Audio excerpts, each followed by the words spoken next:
Madame, Messieurs, bonjour et bienvenue à cette édition, votre magazine Tribune, qui a le réel plaisir de décrypter l'actualité avec vous. Et pour ce numéro, nous avons le réel plaisir de recevoir dans ces plateaux Monsieur Marius Moubalama, un habitué d'ailleurs, analyste politique proche de Denis Mukwege, le prix Nobel de la paix. C'est avec lui que nous allons devoir décrypter l'actualité. Bonjour, bienvenue. Bonjour Madame Ranta, bonjour à nos téléspectateurs. Merci encore une fois de la confiance que vous nous offrez en fait de participer à ces beaux plateaux de tribune pour parler en toute responsabilité. On parlait RDC. Oui, pour parler en toute responsabilité de la situation de notre pays. Très bien. Situation de notre pays, et quelle est cette situation actuellement en RDC? Vous êtes sans oublier que depuis un certain moment, nous sommes dans une impasse politico-diplomatique qui nous amène à tourner presque à rond. Vous savez que notre pays, ce n'est pas un secret de polichinelle, est agressé par un proxy téléguidé qu'on utilise souvent, le Rwanda, mais les véritables tirés de ficelle se trouvent ailleurs, n'est-ce pas? Ils sont à l'Occident. Les entreprises puissantes appartenant aux pays puissants qui cherchent à avoir de façon illégale la même ici nos matières premières.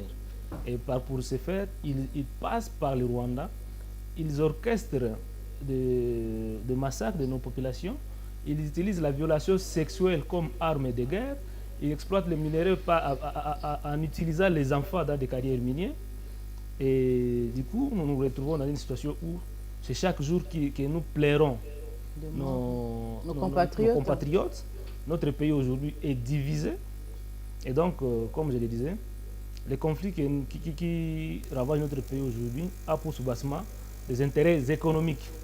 Et pour ce faire, il faut travailler dans le sens de trouver aussi des solutions de manière économique. De surcroît, une solution mondiale telle que le prône Dr Denis Mukwege à travers la conférence internationale pour la paix en RDC. Et cette diplomatie, je crois commence déjà à porter ses fruits. Vous êtes sans ignorer que l'Union européenne a pris de certaines mesures contre le Rwanda qui nous agresse. Il y a également le Canada, pas plus tard que hier. Le Canada aussi s'est prononcé sur le Rwanda, contre le Rwanda. Plutôt, ça prouve que le lobbying est tellement bien fait et que la diplomatie agissante du chef de l'État a produit ses fruits. Merci beaucoup. En dehors du fait que Denis Mukwege proposerait un dialogue international pour taire cette situation de guerre. Permettez-moi d'abord de commencer par saluer le travail, n'est-ce pas, abattu par le professeur Dr Denis Mukwege, prix Nobel de la paix 2018 au niveau de l'Union européenne. Et nous allons considérer au moins 3 dimensions pour aboutir à une solution durable de la situation qui prévaut aujourd'hui dans notre pays. J'ai parlé de 3 dimensions. La première dimension, c'est d'abord les cesser les faits. On doit d'abord faire tout pour que la guerre puisse s'arrêter et que toutes les armées, n'est-ce pas, toutes les armées étrangères puissent se retirer de notre territoire. C'est ainsi que Dr Denis Mukwege, comme il a toujours fait, n'a cessé de proposer ou d'alerter le gouvernement à revenir sur l'accord cadre d'Addis Abeba. Cet accord que nous considérons comme étant l'un des accords les plus meilleurs qui allait dans le sens de rétablir la paix en faveur de la RDC et cela de façon durable. Madame Ranta, vous savez que... Je signale à nos téléspectateurs que l'accord d'Addis Abeba a été signé le 24 février 2013. Ça fait exactement 12 ans aujourd'hui, ou 13 ans. 12 ans exactement. Il s'agit d'une initiative de paix visant à mettre fin au conflit le plus meurtrier depuis la Seconde Guerre mondiale et résoudre les causes profondes de la violence et de guerre à répétition à l'est de la République démocratique du Congo. Effectivement, c'est ça, vous parlez, la résolution des causes profondes, n'est-ce pas, des conflits que nous avons dans notre pays. C'est pour dire que depuis que nous avions tenté de différents accords et différents dialogues, on n'a jamais creusé les causes profondes de cette guerre. Et l'accord cadre d'Addis Abeba est l'un des accords nécessaires qui valorise et qui met en exergue comment arriver à trouver la paix et cela de façon durable. À Addis Abeba, il y avait différents acteurs.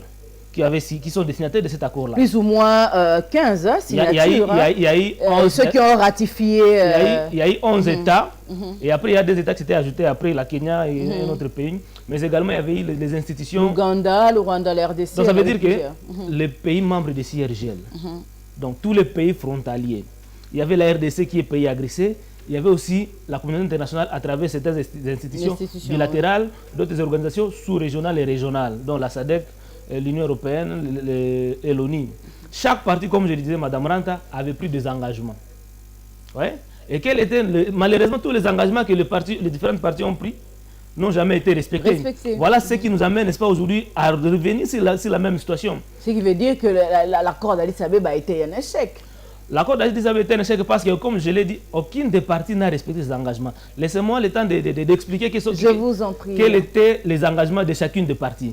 Pour la RDC, il faut bien comprendre, à ceux qui nous aider à comprendre, ceux qui nous suivent, la RDC avait pris l'engagement, premièrement, de rétablir l'autorité de l'État sur toute l'étendue du territoire national. Vous savez que l'autorité de l'État, aujourd'hui, pose problème. Vous pouvez circuler sur une distance de 500 km et ne pas trouver ne fût qu'un seul poste de la police ou un seul poste de forces armées.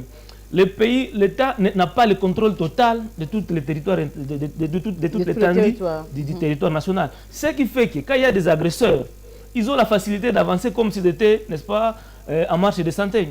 Pourquoi? Parce que l'État n'est pas présent. Donc, dans le cadre de cet accord-là, le gouvernement congolais avait pris cet engagement d'établir cette autorité de l'État sur toute l'étendue de la République. De rétablir cette autorité de l'État. Ce qui n'a jamais été fait. Au-delà de ça, il a pris l'engagement de réformer l'armée et la police.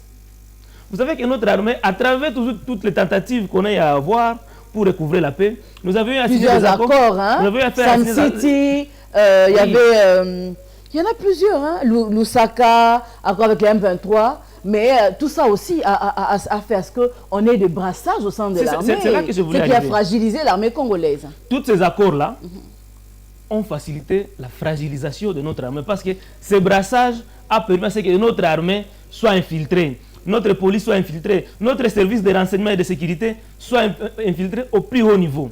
Ce qui tire aujourd'hui vers le bas l'efficacité de notre armée. Et depuis ce temps-là... Le chef de l'État, Félix Tshisekedi, en venant, a dit qu'il avait trouvé une armée structurée et forte.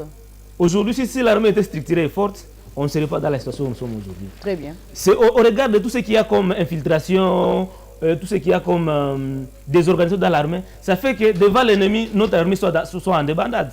Et ça facilite l'avancement de l'ennemi. Ça veut dire qu'on devrait déjà commencer à travailler sur la réforme de l'armée et de la police. Et c'est là que le Dr Denis Mukwege insiste. Il dit qu'il faut renforcer ou bien réformer l'armée et la police. Et quand vous lisez le plan de la paix, le plan de paix édité par le professeur Denis Mukwege pendant la campagne, il a donné toutes les stratégies comme un breveté de l'état-major. Qu'est-ce qu'il faut pour, n'est-ce pas, réformer l'armée? Et on regarde, pendant un certain moment, il y a eu, n'est-ce pas, les désarmements, il y a eu des mobilisations de certains militaires. Ça a tous ces structures-là. On démobilise les gens qui ont eu l'habitude de manger derrière l'arme, mais on les laisse à la belle étoile. Et après, ce sont ces mêmes personnes-là qui ont été démobilisées. Alors qu'il devait normalement suivre la réinsertion. Ils devraient suivre l'insertion et les activités économiques. Mais tous ces gens-là, quand ils sont abandonnés, quand il y a des rébellions qui viennent, ils ont la facilité encore de revenir dans ces mouvements-là et ça nous amène encore à tourner à rond. Donc, on devrait travailler pour les réformes de l'armée. Ça, c'est l'engagement que nous avions pris. Le gouvernement congolais avait pris l'engagement de combattre toutes les forces négatives, tous les groupes armés en activité dans notre pays. Ça, c'est l'engagement que notre pays a pris. Et vous êtes sans ignorer qu'en 2013, la M23 a été défait par le gouvernement congolais. C'était le début du processus. Oui. Et la MONUSCO, à travers la communauté internationale, avait pour mission, dans le cadre de l'accord d'Addis Abeba, d'accompagner les FARDC à combattre tous les groupes, tous les groupes armés. Aujourd'hui, on est dans une logique où le gouvernement congolais doit négocier avec les groupes armés. Alors que dans cet accord-là, le gouvernement congolais ne devrait pas... Mais au nom de la paix, il y a ceux qui pleurent, ceux que nous pleurons là-bas, de la partie des Congolais. Nous avions pris l'engagement, Madame Ranta, que nous devrons travailler pour la réforme des institutions. Toutes les institutions, y compris les institutions judiciaires. Vous savez, le chef de l'État lui-même a dit que la justice était malade. On devait travailler pour réformer la justice. Il y a eu les états généraux de la justice. Les états généraux de la justice, madame, ça c'est une autre paire de manches. Vous savez que les états généraux que nous avions connus, ça a été pour des raisons politiques. Il y avait eu les états généraux en 2015 sous Tambwe Mwamba. Ces états généraux-là ont pondu presque les mêmes recommandations. Plus de 500 recommandations. 350 recommandations comme ça, que le même état généraux actuel de Moutamba ont pondu aussi. Ça veut dire que les recommandations passées, ça n'a jamais été mis en application. On parle aussi pour d'autres états généraux qui risquent aussi de ne pas aussi produire des effets. Nous avons pris l'engagement de réformer, n'est-ce pas, la justice au pays, de travailler pour le développement économique dans notre pays. Et quand vous regardez tous ces engagements pris par la RDC, aucun des engagements n'a été respecté. Et ça nous amène à être dans une situation où, d'une manière ou d'une autre, comme on n'a pas construit par exemple des routes chez nous, les Congolais, depuis plusieurs années, sont obligés, Madame Ranta, à passer, les Congolais particulièrement de l'Est, tous les opérateurs économiques de l'Est sont obligés de passer par le Rwanda pour voyager à l'international. Et c'est en termes de millions de dollars que les Congolais payent, n'est-ce pas, pour passer par le Rwanda dans l'économie rwandaise. Et tout ça, ça fait tourner l'économie rwandaise qui revient pour nous combattre. Ça veut dire qu'en quelque sorte, nous leur donnons la force. Nous leur donnons la force, nous finançons l'agression dans notre pays. Bukavu et Uvira, c'est à peu près 120 km. Mais les habitants de Bukavu sont obligés de passer par le Rwanda pour aller à Uvira, sur notre territoire. C'est en termes de centaines de véhicules par jour, en aller comme au retour, qui traversent par le Rwanda. Tout ça parce que nous n'avions pas travaillé à l'intérieur, nous n'avons pas respecté nos engagements. La taxe, tout ça, ce sont des millions que nous donnent. Et tout ça, ça bénéficie. Donc, l'insécurité qu'on a instaurée dans notre pays bénéficie à l'émergence de l'économie rwandaise. Et le Rwanda n'a aucun intérêt de voir notre pays stabilisé, parce qu'une fois le Congo stabilisé, c'est l'économie rwandaise qui tombe en décadence. Parce que les Congolais ne seront plus dépendants du Rwanda. Les commerces illicites des minéraux ne passeront plus par le Rwanda. Et donc, au regard de ces accords-là, de ces engagements-là, le pays frontalier, membre de la CIRGL, et aussi ont pris des engagements, dont le Rwanda et l'Ouganda qu'on utilise souvent pour nous agresser. Quels étaient ces engagements de ces pays-là? Ils ont pris l'engagement, donc tous les pays frontaliers membres de CIRGL, ils ont pris l'engagement de respecter l'intégrité et la souveraineté de notre pays. Vous êtes sans ignorer que le Rwanda entre sur notre territoire à n'importe quel moment. Et où est la faiblesse? Nous n'avons pas une armée, n'est-ce pas, capable à l'empêcher. Pourquoi pas cette armée-là n'a pas été réformée? Ils ont travaillé pour fragiliser notre armée de l'interne. Ils revenaient à nous, pas à la communauté internationale, pas au Rwanda, à nous Congolais, au gouvernement congolais. Le gouvernement passé et le gouvernement actuel de travailler dans le sens, n'est-ce pas, d'améliorer ou bien de réformer l'armée. Ce qui n'a pas été fait. Ils ont pris ça veut dire que, au regard de ça, au regard seulement du fait que les Rwandais et l'Ouganda ont signé l'accord gelé avec moi, qu'ils doivent respecter la souveraineté et l'intégralité de notre pays, je ne vois aucune raison que le gouvernement congolais aille négocier avec Rwanda à Luanda. Donc le processus de Luanda n'a pas raison d'exister. Ils ont pris l'engagement, tous ces pays frontaliers-là, dont le Rwanda et l'Ouganda, de ne pas soutenir, n'est-ce pas, aucun groupe armé évoluant en RDC. Vous êtes sans ignorer encore, quand le M23 a été défait en 2013, ils s'étaient enfouis vers l'Ouganda et le Rwanda. Et quand ils reviennent pour encore agresser notre pays en prenant Bunagana, ils sont venus de l'Ouganda. Alors que dans cet engagement, ils s'étaient convenus que lorsqu'il y a des rebelles ou des criminels qui s'enfuient dans leur pays, ils les arrêtent et ils renvoient au Congo pour qu'ils soient jugés. Cela n'a jamais été fait. Donc, le gouvernement congolais n'a encore en plus aucune raison d'aller négocier avec le Rwanda. Comme je l'ai dit tantôt, le gouvernement congolais n'a pas pris l'engagement de négocier avec les groupes rebelles, comme ça s'est fait aujourd'hui à Nairobi. Le gouvernement congolais a pris l'engagement de les défaire. Et ça a été signé. Donc le processus, l'accord cadre d'Addis Abeba est le meilleur. Ça donnait tous les astuces nécessaires pour taire la guerre de façon pacifique et établir l'autorité de l'État sur toute l'étendue du territoire, de réformer l'armée congolaise et de travailler pour le développement économique.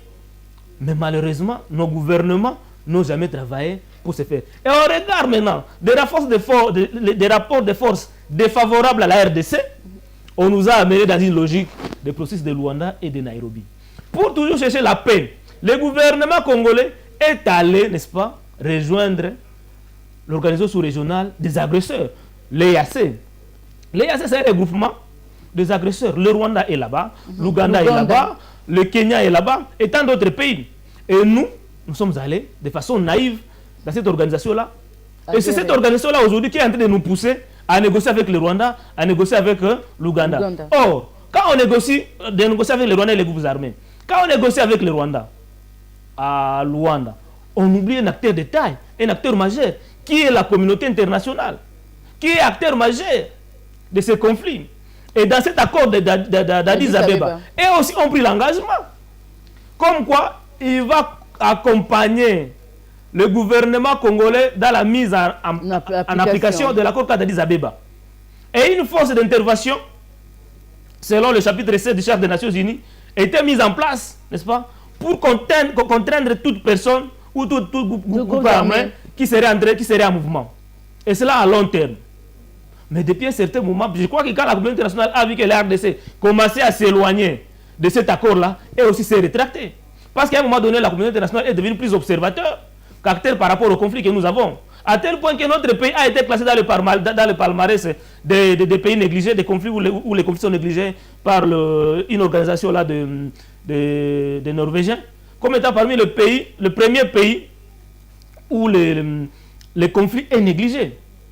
Et tout ça, ça ne nous a pas aidé d'avancer dans la recherche de la paix. Et donc, voilà pourquoi Dr Denis Mukwege, connaissant que cet accord-là existe, a recommandé au gouvernement congolais de revenir à l'accord cadre d'Addis Abeba. Parce que cet accord-là donnait tout le nécessaire pour que nous soyons dans une situation de paix. Comme je l'ai dit, cette faiblesse-là des rapports de force défavorables à la RDC, nous sommes dans la logique qui nous amène à négocier avec les agresseurs. L'aggravation de la crise. L'aggravation de la crise. Et donc aujourd'hui, le gouvernement congolais a intérêt de travailler et d'écouter Dr Denis Mukwege, afin que nous puissions revenir, nous puissions travailler dans le sens de renforcer le rapport de force. Et c'est à ça que Dr Denis Mukwege est en train de travailler aujourd'hui. Aujourd'hui, vous voyez les décisions tomber de partout. Je crois que vous et moi, nous avions suivi la plaidoirie aussi musclée de Dr Denis Mukwege, qui a mis le député européen face à leurs responsabilités. Et aujourd'hui, nous sommes en train de voir comment est-ce que ça commence à bouger en faveur de la RDC. Parce qu'aujourd'hui, il faut le savoir.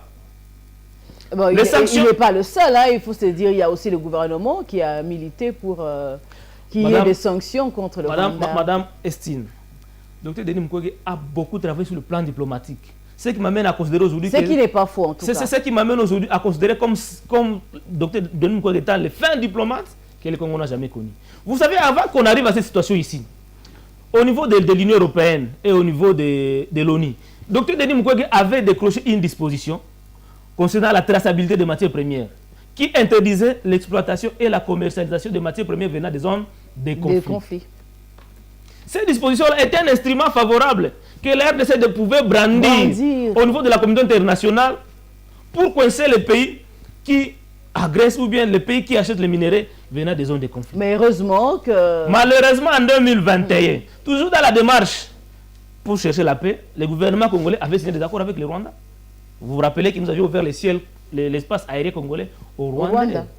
Nous avions donné tout ce qu'il fallait donner jusqu'à permettre au Rwanda d'avoir la raffinerie de l'or congolais au Rwanda, alors que le Rwanda n'a pas de l'or sur son territoire. Ce qui a poussé, malheureusement, l'Union européenne, le lendemain de cette signature-là, a signé avec le Rwanda maintenant l'accord pour la commercialisation de cette matière-là. Ce qui était déjà un acquis pour la RDC, que le Rwanda ne devrait pas commercialiser le matière première venant des zones de conflit. On a, je peux dire, anéanti le combat du Dr Denis Mukwege. Et le même Dr Denis Mukwege se lève encore et dit non, on doit revenir là-bas. Et aujourd'hui, vous avez vu la décision de l'Union européenne, on a cassé cet accord-là, l'Union européenne avec le Rwanda. Et donc, il y a cette dimension-là qu'il faut considérer. Le Dr Denis Mukwege a fait de l'alerte dans tous les sens. Concernant les EAC, il avait dit que la sécurisation des Congolais est un domaine de souveraineté nationale. Il est inconcevable que le gouvernement congolais puisse extravertir la sécurisation des Congolais. Recours à notre pays. On ne peut pas appeler les agresseurs pour trouver solution à l'agression qu'ils ont créée. Le gouvernement en place et ses membres ont traité Denis Mukwege de tous les mots. Aujourd'hui, on donne raison au docteur Denis Mukwege. Denis Mukwege avait demandé au gouvernement congolais de ne pas organiser le départ précipité de la MONUSCO.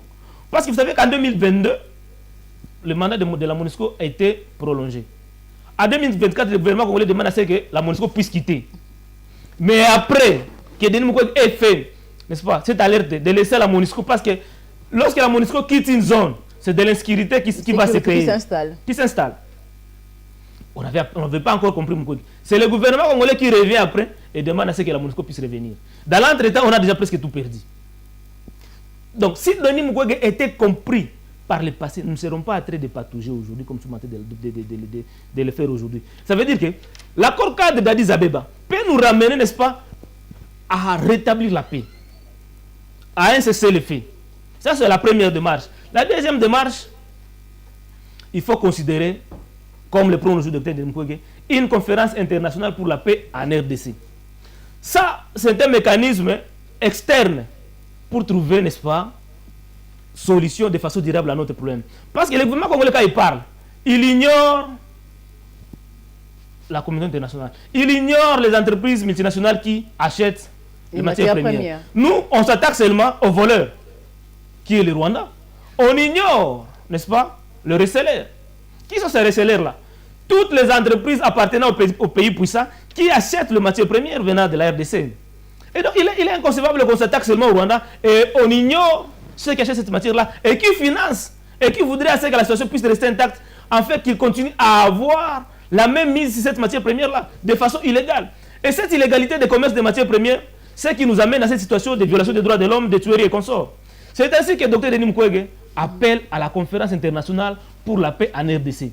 Et vous aviez suivi le procureur, n'est-ce pas, de la CPI, Karim Khan, qui recommande aussi au gouvernement congolais de recourir à cette conférence-là.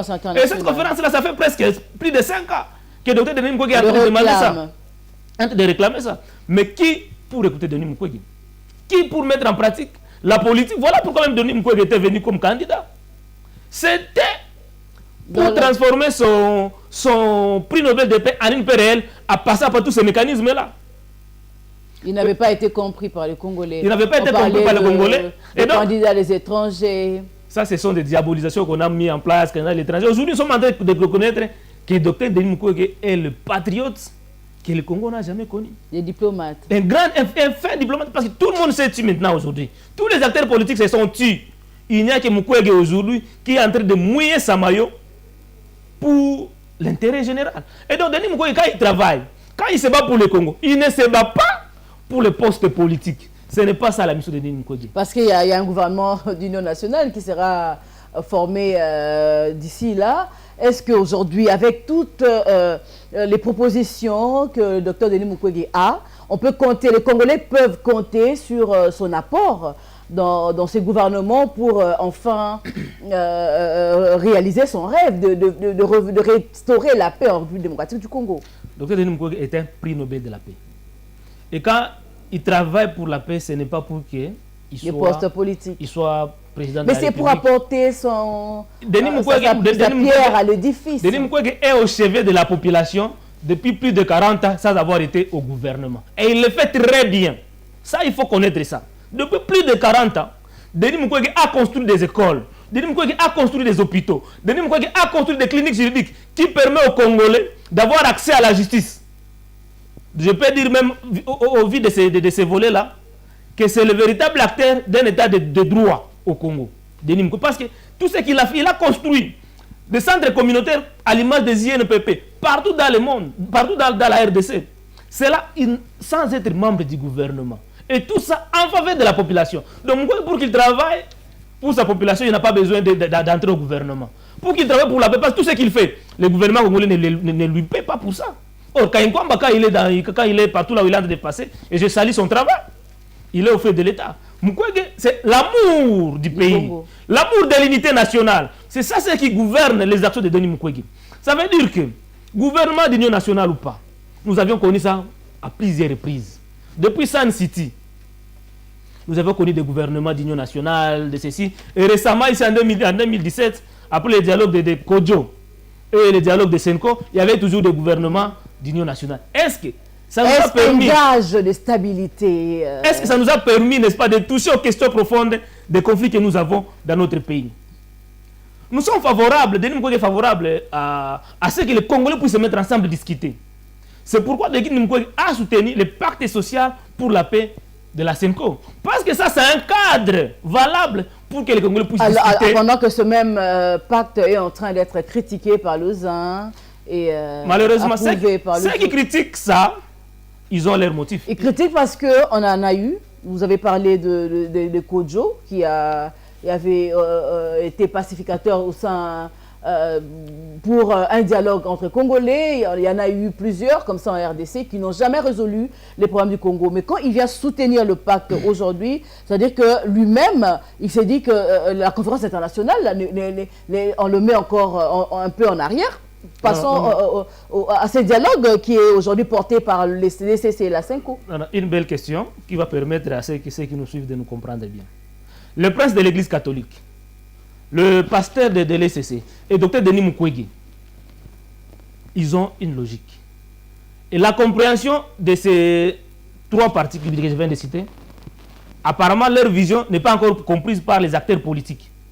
Quand on parle, n'est-ce pas, de pacte social pour la paix, nulle part, j'ai eu le temps de parcourir ces documents, on a parlé de partage de pouvoir. Nulle part. Les prêtres ne sont pas dans cette logique-là. Ce sont les acteurs politiques, vous avez suivi qui Adolphe Mouzito, être favorable à l'appel de Tshisekedi pour un gouvernement d'union nationale. Donc les politiciens, eux, ne voient d'abord que le partage du pouvoir. Or, nous avions cette expérience-là. En citant Adolphe Mouzito, je voudrais qu'il ait pressenti Premier ministre au gouvernement de l'Union nationale. Ça ne sera jamais une solution au problème que nous avons. Le problème que nous avons n'est pas lié au poste. Le problème que nous avons, c'est lié, n'est-ce pas, aux minerais qu'il y a dans notre pays. Et tous les Congolais doivent se mettre ensemble, discuter, et se niveler au même niveau de problème. Et trouver d'abord des solutions aux problèmes à l'interne. Il y a plusieurs problèmes, les Congolais doivent se parler. Le détournement, madame.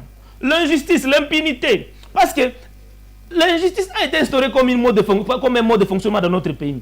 À tel point que l'impunité rend que les Congolais soient récidives. Hier, ils ont pris les armes, ils ont bénéficié de l'amnistie, ils sont retrouvés dans les gouvernements et consorts. On a mis la justice à côté, n'est-ce pas, au détriment de la paix.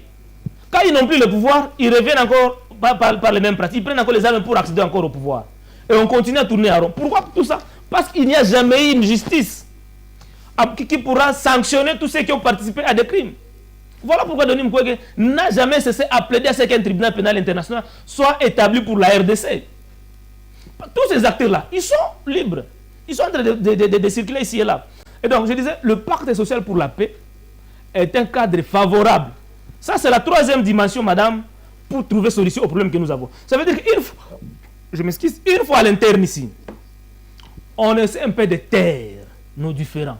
Nous voyons le problème dans la même direction.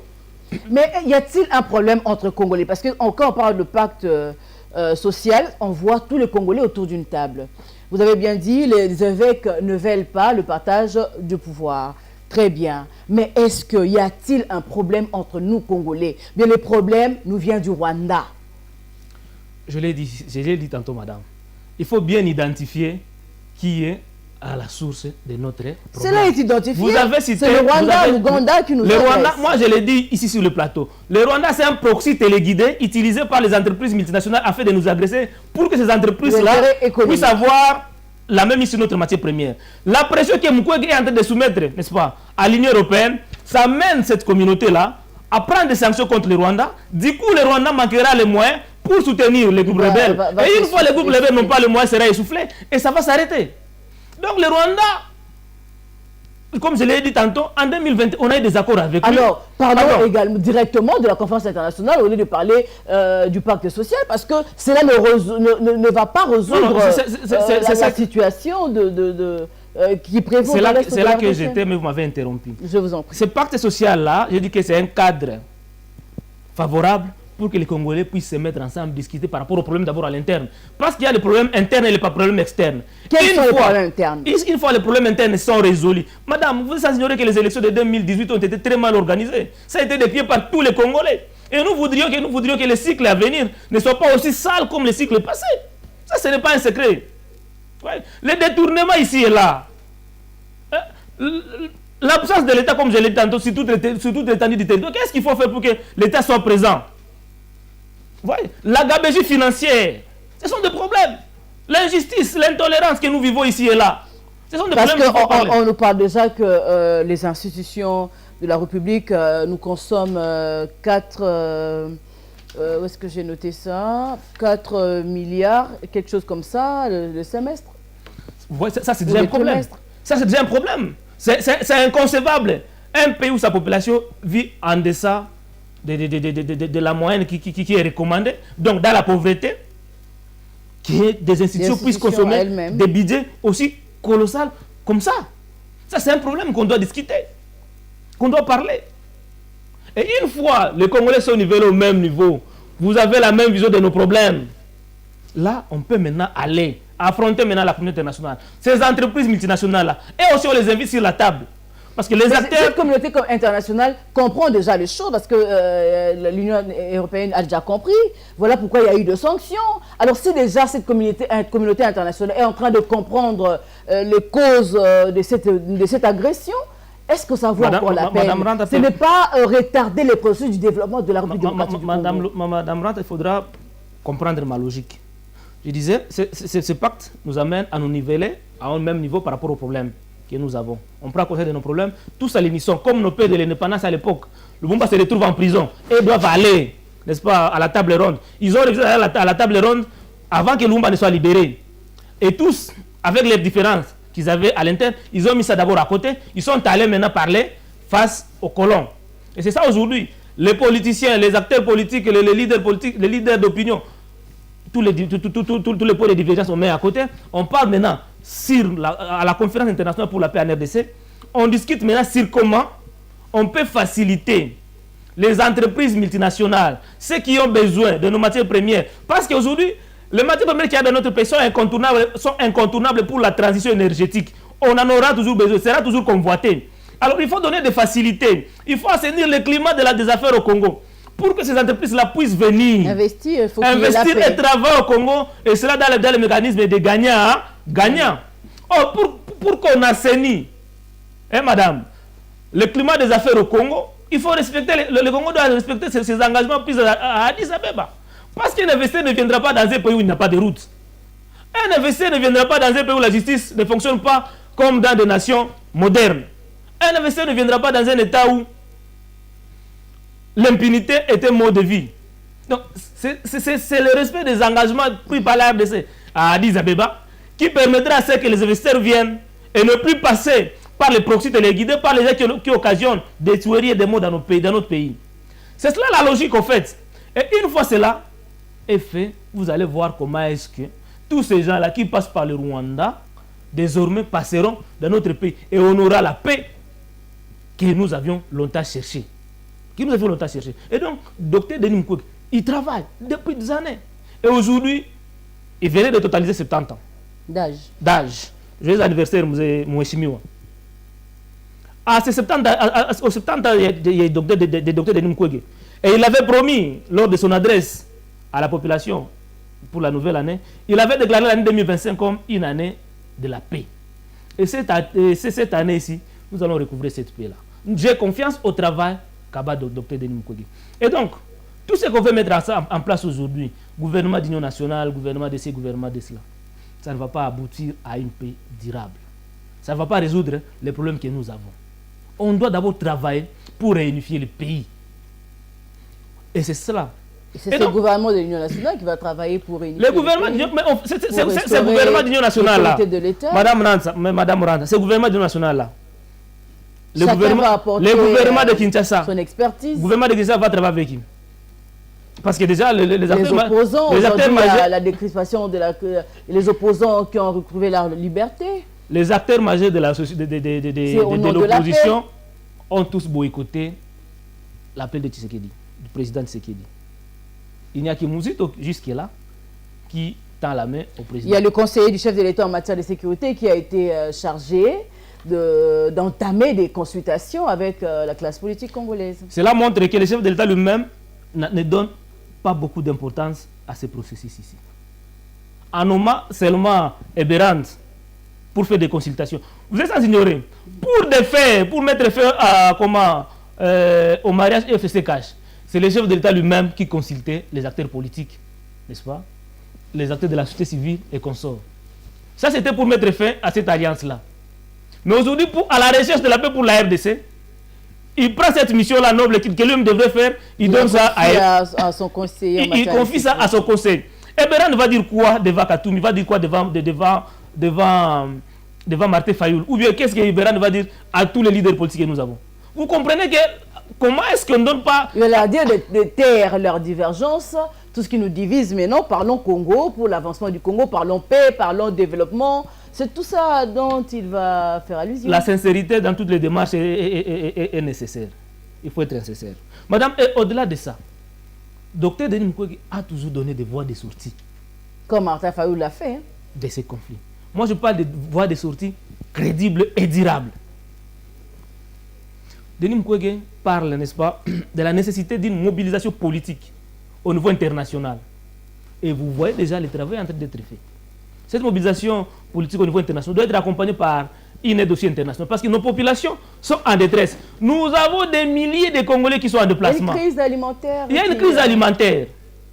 Qui secoue leur... Il va même demander à ce que la coopération au développement... Crise humanitaire sans forme. La coopération au développement avec le pays qui nous agresse doit prendre en compte le respect de l'accord d'Addis Abeba. Si aucun pays ne respecte pas ces accords-là, que ces pays-là coupent les aides au développement à ces pays. Et les effets sont en train de tomber. Ça, c'est le Dr Denis Mukwege qui parle de ça. Au-delà de ça, il y a nécessité aujourd'hui que la RDC puisse se retirer, n'est-ce pas, de l'EAC. Qu'est-ce que nous faisons à l'EAC? Qu'est-ce que nous faisons à l'EAC? C'est un conglomérat des agresseurs qui convoitent la richesse que nous avons au pays. Nous, Congolais, nous n'avions jamais voulu que nous soyons sur cette terre. Ça, c'est la volonté divine. C'est dans la discrétion divine de Dieu qui nous a placés sur cette terre ici. Maintenant, ces gens-là qui convoitent nos richesses, en quoi est-ce que nous allons collaborer avec eux? Et quand vous voyez leur logique, ils nous renvoient tous à aller négocier avec les groupes armés. Oui. Ils nous renvoient d'aller négocier avec les Rwandais. Et ils savent qu'en négocier avec les Rwandais, on n'aura pas gain de cause. Là où on devrait travailler pour mettre fin aux groupes armés, à les démobiliser et à les réinsérer dans la société. Et ça, c'était le travail du mécanisme national de suivi. Donc, dans l'accord cadre d'Addis Abeba, a tout prévu. Le mécanisme national de suivi, ça existe. Il y a François Mwamba qui est proche du président Félix Tshisekedi, qui a été coordonnateur de ce mécanisme-là. Oui. Il peut dire plus au chef de l'État. Il y a eu Claude Ibalanki qui est de l'IDPS. Pendant plusieurs années, là, il a géré ce mécanisme-là. Qu'est-ce qu'il dit au chef par rapport à ce mécanisme-là? Parce que ce qui est en train d'être fait en Nairobi avec les groupes armés, ça devrait être fait par le mécanisme national de suivi. Il y a aujourd'hui le professeur Toumbalouaba, qui est aussi proche du président Félix. Il peut donner des conseils et dire au chef de l'État, voici. Même le mécanisme national de suivi, le professeur Toumbalouaba, il a même appelé au retour à cet accord-là. C'est compliqué. Il y a aussi un autre élément très important.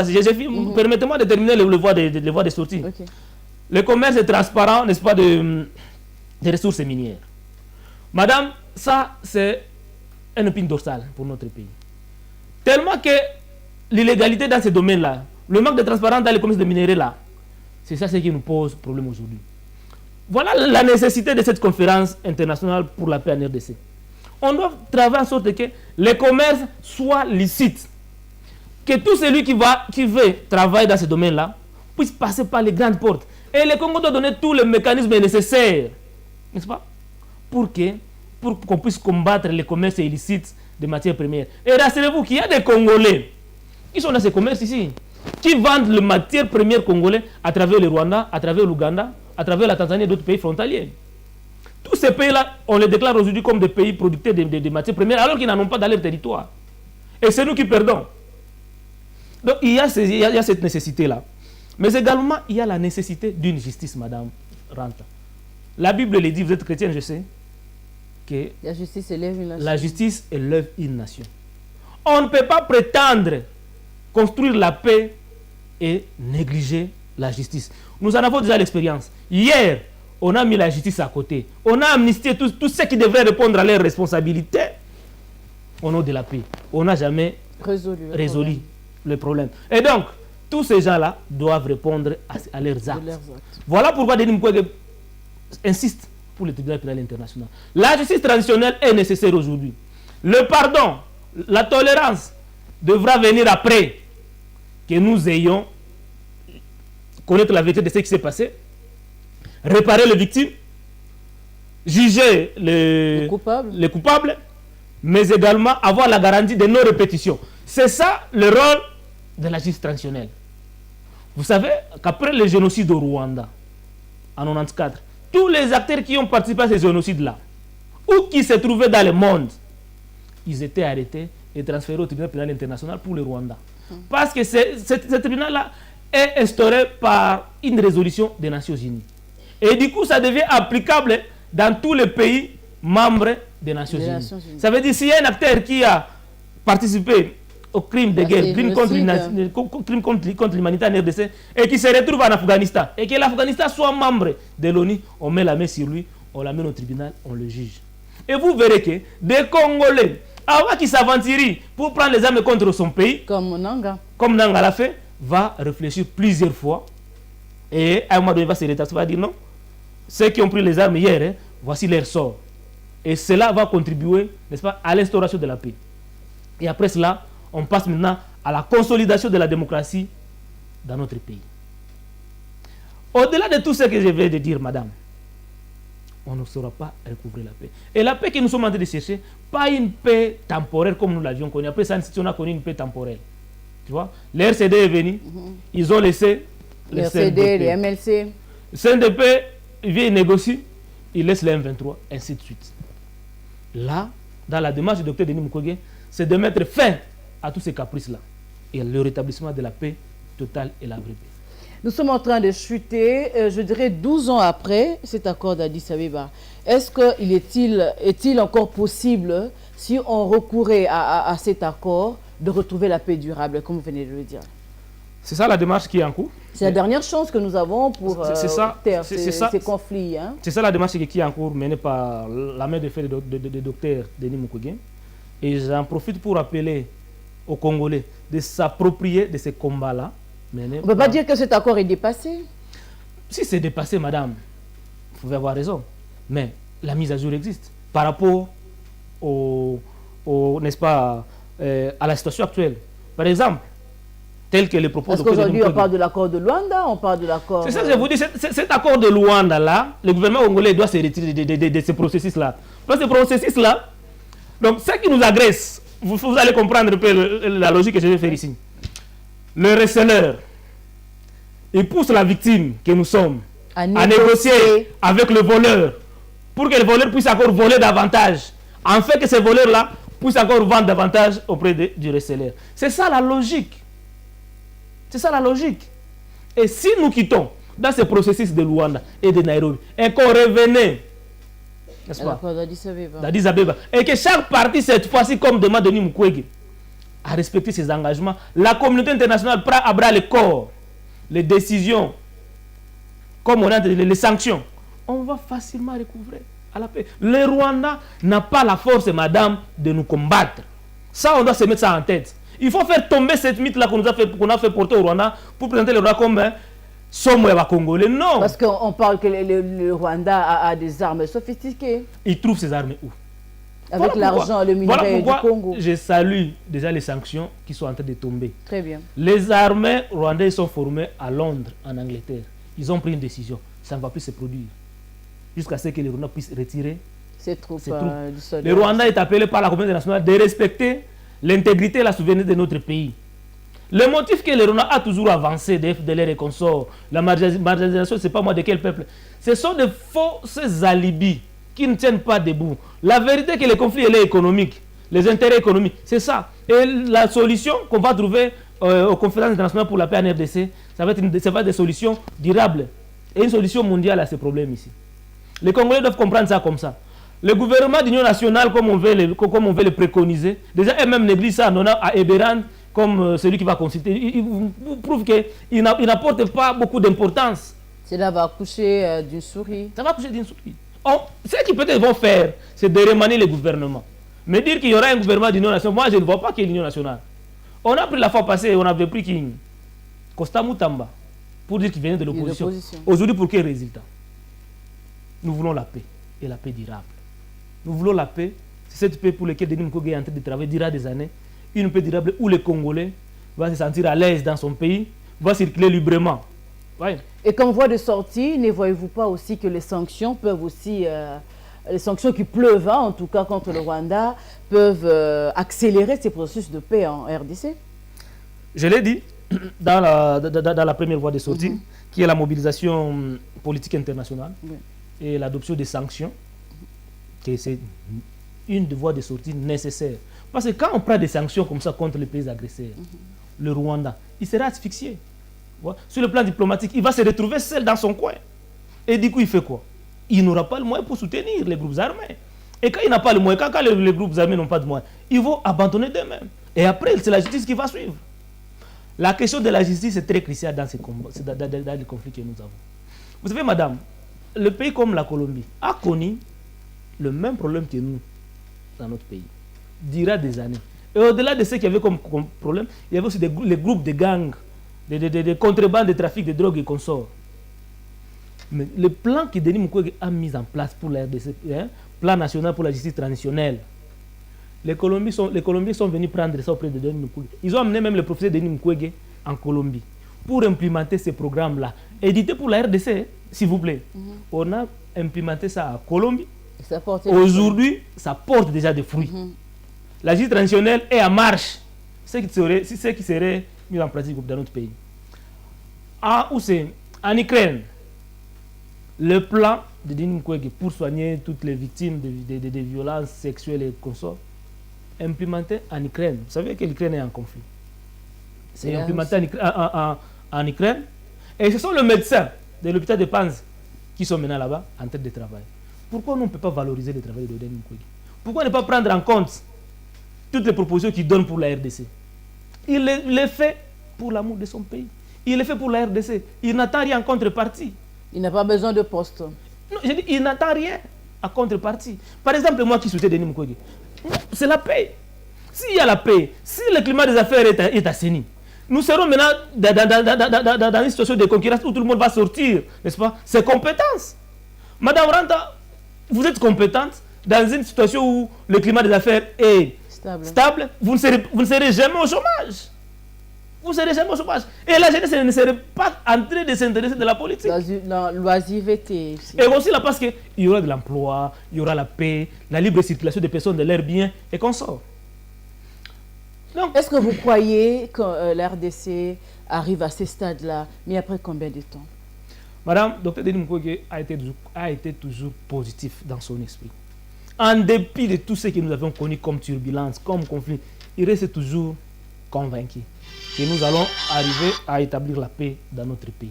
Et j'en suis aussi certain que la paix sera une réalité dans notre pays, incessamment ici. Très bien, ça sera la fin de cette émission en tout cas. Merci d'avoir participé et merci de pouvoir donner vos propositions comme le voudrait en tout cas le docteur Denis Mukwege, prix Nobel de la paix en République démocratique du Congo. Merci madame, messieurs, nous nous arrêtons là pour ce numéro dans l'espoir de vous retrouver très prochainement. Au revoir. Merci.